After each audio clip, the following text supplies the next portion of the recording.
At the time of Love News visit, the suspect in handcuffs has been brought to his house, which sits directly opposite that of the deceased. The police led him into the residence as part of investigations. Some visibly angry residents attempted pouncing on the suspect. A neighbor speaks of the relationship between the suspect and deceased.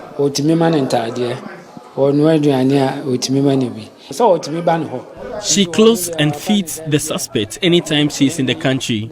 He comes here always. He is like a grandson to her.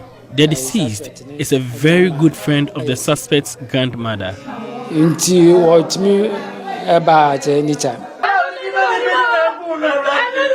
The deceased, Marcos, in her late 50s, lived in an apartment on the second floor of a two-story building.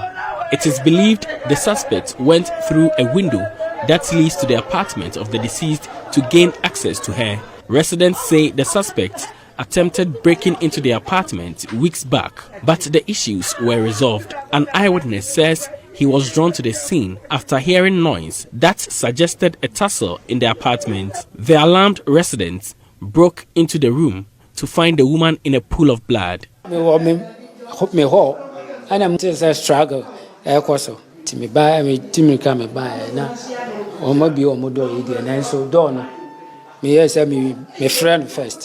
No response. I heard some people struggling in her room from my hall. I called her, but she didn't answer. When I came to her door, I knocked twice and she didn't respond. I had to call other tenants to help me break into the room. We could still hear them struggle.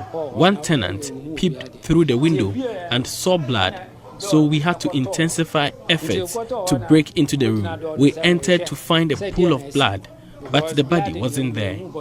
We later found the body hidden in the bathroom. For the meantime, this area and about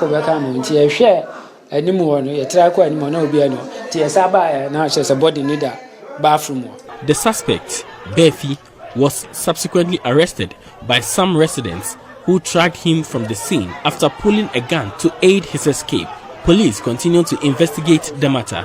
For Joy News, Nanaya Ochima, Kumasi.